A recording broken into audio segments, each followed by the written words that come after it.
கிடாம்பி குலபதியப்புளார்த்தம் தேமலர் சேவடி சேர்ந்து பணிந்து அவர் தம் அருளால் நாவலரும் தென் வடமொழி நற்பொருள் பெற்ற நம்பி காவல தூப்புல் குலத்தரசே எம்மை காத்தருளே.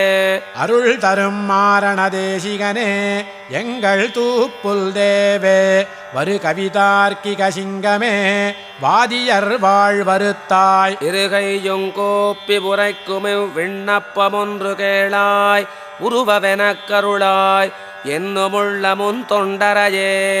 அருள் தரும் மாரண தேசிகனே எங்கள் தூப்புல் தேவே வரு கவிதார்க்கிக சிங்கமே வாதியர் வாழ்வருத்தாய். இருகையும் கூப்பி புரைக்குமிவ் விண்ணப்பமொன்று கேளாய் உருவவெனக் கருளாய் என்னுமுள்ள முன் தொண்டரையே. தொண்டரு